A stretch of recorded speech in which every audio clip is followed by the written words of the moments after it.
Okay, finally, there's a breaking news, and CDS Musa has been sacked by the president Bola Ahmed Tinubu, and this has caused shocking, wave amongst, the Fulanis, amongst Nigeria as a nation. They said, was Simon Ekpa, mostly in the southeast now, they are saying, is Ekpa not the problem of Nigeria? That when Ekpa was in Finland fighting for his people, fighting against the Fulani terrorists, Musa was all over the social media, going to TV stations saying that Simon Ekpa and IPOB were the problem of Nigeria, while living the northern part where the Boko Haram and the Fulani Janja with her. So with what is going on now, do you think Simon Ekpa has been vindicated, and do you think that CDS Musa will regret, him coming out to say that IPOB and Ekpa were the one constituting nuisance in the southeast? That's a very open question and a direct statement. I wish that Christopher Musa is actually here to now respond to some of these questions, because we are watching on national TV on daily basis. He don't even talk about Nigerian security or repeated them Boko Haram that has infiltrated the Nigerian army. Musa's case, Christopher Musa's issue or problem was always how to get Simon Ekpa, tackled, or how to, go about anything surrounding Simon Ekpa on daily basis, on national media, on international media, anywhere. It's just about, of course, Simon Ekpa. Simon Ekpa, gave him that very particular hit he deserved, because that was what it was all about as at that time. But what surprises a lot of Nigerians, where there is several people are talking about the development today, how Bola Ahmed Tinubu, were able to lay his hand on Christopher Musa and put him to one corner, finally, in the entire life, and from what we are hearing very clearly, there is a statement coming from the Biafran government already concerning this matter, where it was being reported that Simon Ekpa has already, alerted relevant forces, agencies around the world. But let me just tell you this very clearly. The fact still remains is that, there's an established, applications, report that has been submitted in different agencies around the world, talking about the ICC, talking about the UN agencies, talking about, Organization of Human Rights and all that, lawyers, AU and other, concerning the Christopher Musa, calculated plan, in launching Boko Haram in the entire eastern part of the country, creating insecurity in the Biafran land, then labeling the IPOB and Simon Ekpa, as a factor of, a security challenge that is going on there. But in every evidence we are seeing today, like the one that is coming from the United States of America Congress, where it's been labeled that, there's a calculated plan that's been going on, to carry out a genocide against, the Christians, communities within Nigeria. But then, if you come to reality of it, who are the Christians in Nigeria? So, Christopher Musa actually have a lot of questions to answer, and you can see how it becomes very clear now that Bola Ahmed Tinubu has finally turned his back on Christopher Musa after several reports, petitions came on his table that this man was the one they were actually pointing his fingers on, that we are behind, a lot of allegations, has been reported, including the issue of, middle belt killings, Christian killings in the country, and why he's trying to, paint the picture that Simon Ekpa and the IPOB are actually, behind it. Now, the Biafra government has taken it upon itself, as we are hearing at this moment now, as spy agencies, security agencies from both local and international are already tracking, Christopher Musa, because now he has lost immunity. Now they will tell him what Nigeria looks like, and that he will experience that definitely Nigeria is going to, happen to him. Then what kind of service were you able to render when you are in that position? Now it has become clear that any moment from now, or if the story is true, I can tell you that the US and UN agencies and AU, an international criminal court, has dispatched, a squad already. They have already started that it can be picked without the federal government intervening for him to come and answer questions in the international criminal court over allegations of repentant Boko Haram invasions of communities. You know, there are several videos to prove that. And the funniest thing is that this Christopher Musa, you know, for one, always come out, you know, to paint a particular picture that it was Simon Ekpa that was behind it. And Simon Ekpa has already reacted through his, you know, media agencies around the world have alerted the world leaders and the relevant international agencies who are, you know, already has those applications right there on the table, waiting for a particular time like this, you know, to launch attack. He's not going to hide whether he's going to run away, you know, but I can tell you, they know his movement any moment from now. He has been discharged from Abuja, and I'm telling you, Christopher Musa risk being arrested, you know, by ICC, courtesy of, you know, a lot of people does not believe that, in as much as the public appearance of Simon Ekpa is restricted, Simon Ekpa is still very active in so many ways, and I can tell you, he might be behind the recent move, you know, for ICC to finally, you know, pick Christopher Musa from where he is to come and face ICC currently now. And those reports that is one of the reasons where Bola Ahmed Tinubu actually looked at, you know, that these people are already giving him bad image, especially, you know, with US senators coming out on daily basis, you know, to defend the activities and why the Nigerian government looked the other way.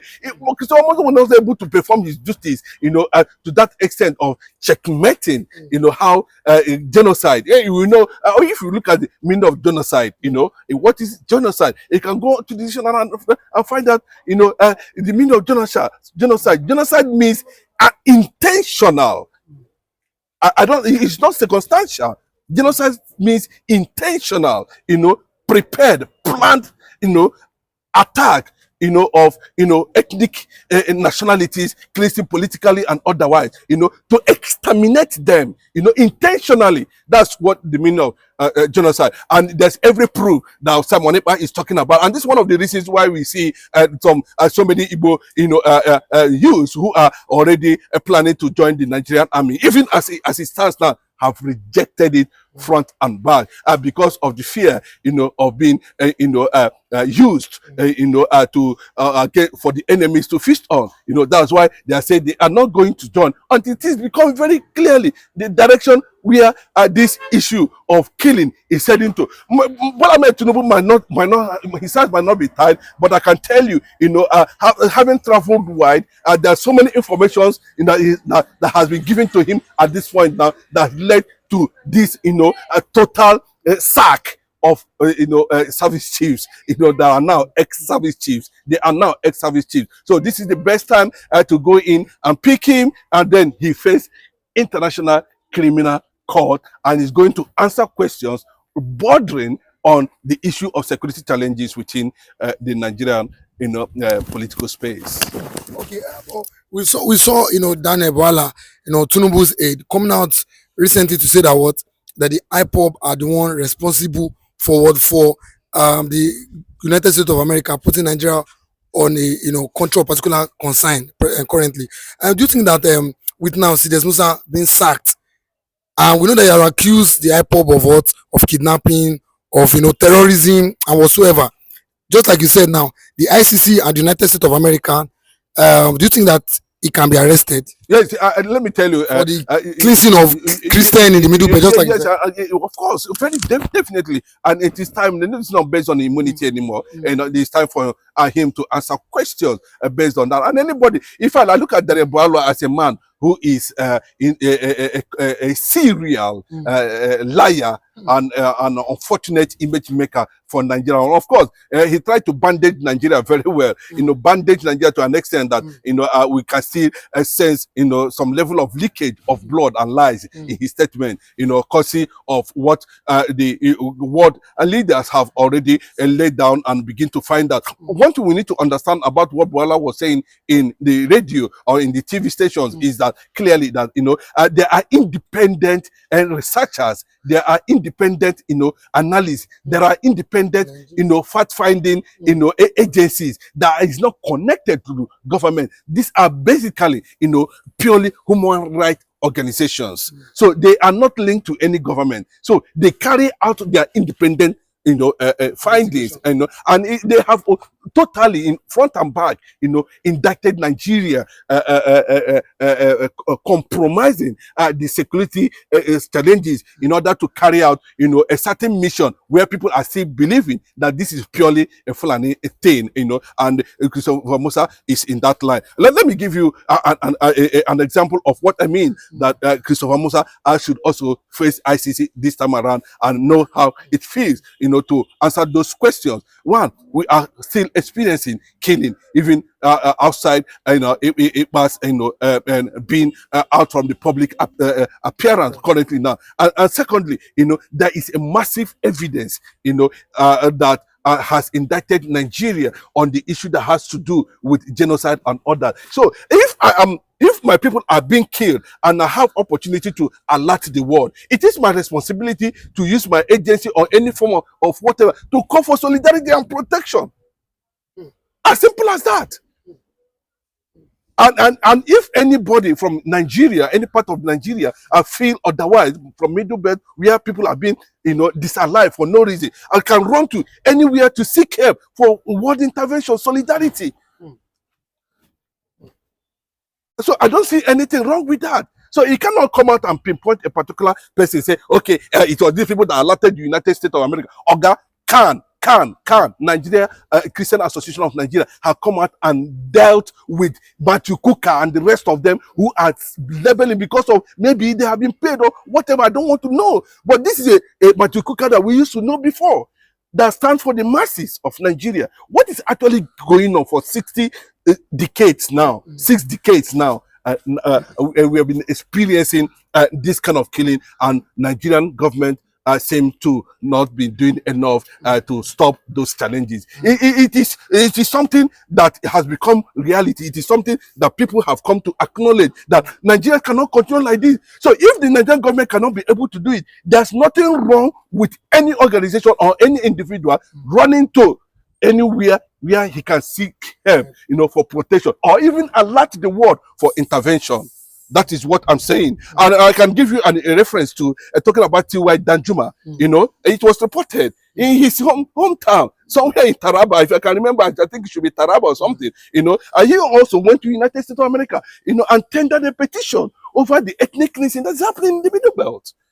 And to an extent that he even called, I can tell you many DSS have said Nigeria should go and defend them. The governor of Niger State have said Nigeria to go. So what does that tell you? It tells you, that the likes of these leaders, Tinubu has actually put to a corner this time around, are going to face international criminal courts. Yeah, but a lot of people have linked this to the coup that was alerted by the media last week. They said probably most of the people or most of the names that were enlisted was but although the media didn't bring, up to now we've not gotten the names of these people that were planning this coup, but I think the majority of the name was allegedly were Fulanis.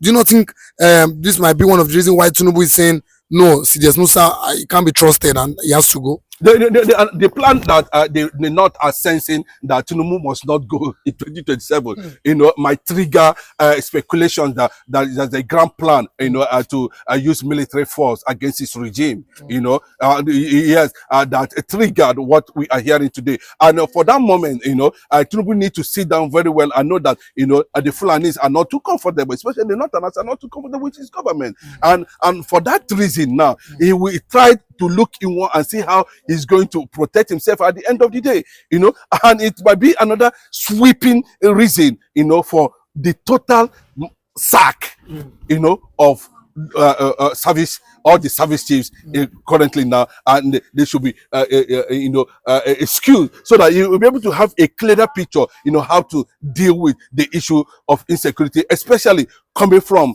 has been seen coming from the northern part of the country, targeting, issuing threats to states in southern part of the Nigeria, that they are ready and there's going to carry out a certain invasion or all that. And when they are talking about this, they are also shifting near the seat of power. power, see how they can. So Bola Ahmed Tinubu need to dismantle anything that has to do has to do with a Fulani structure in the military. Now, do it now. Totally. Then let's let people begin to have a clearer understanding that you are not involved. You are also fighting insecurity in that regard, because we can see that the image of this country, when anytime Bola Ahmed Tinubu jets out, for one conference or the other, the way people perceive him, the way people perceive Nigeria, as a country of concern, being a country of concern, it can deprive you, of a certain privileges in terms of engaging your country in international discourse for dividends of whatever back to home, foreign investment and other. So that was what led to the sweeping, and I'm not talking about petitions now, and that are already in the presidency concerning the activities of these men, especially the issue of bunkering and other. So the military, need to be purged totally. The Fulanis in the military who are currently converting Fulani militia, Boko Haram herdsmen into the military system. What are they coming to the military system to do? They can carry out any form of uprising within the military that will lead to change of government. And of course, Bola Ahmed Tinubu, acted in that regard too. If we want to look at it from that, perspective, and also it is within his powers as the president of Nigeria, Federal Republic of Nigeria, to look inwards and say, okay, I think it is time for these people to go, and they've not actually given me what I actually want. But no matter how you see it, removing these people is also now going to be a form of a security threat, because they will see themselves as being removed from a position where they are always greased in terms of the legacy or the ledgers of the office, the spies of the office. Their pockets are always being lined up and other, and they may decide to work against Bola Ahmed Tinubu's return to power 2027, and of course even eventually create more insecurity. So the only thing that is remaining is to what leaders to look at the report that has already been there before, and make sure that they are all apprehended. The Canadian government have also restricted travel visa for some of these people. Some of them has already been banned. So the best thing for them now is to step in. Then they will go and face the issue of what happened and how it happened. Just like what we are seeing happening today in the court between Mazi Nnamdi Kanu, Malami, and Brutai. They have questions to answer, and they will feel that the world is not documenting this thing that is taking place in Nigeria on a daily basis. I'll tell you, it is becoming very clear that any moment from now, and if it is not now, Simon Ekpa have risen and is ready to take up, especially that Christopher Musa, and let him appear before the International Criminal Court and prove a certain point how people are being disallowed in Nigeria, and it's being blamed on IPOB and Simon Ekpa.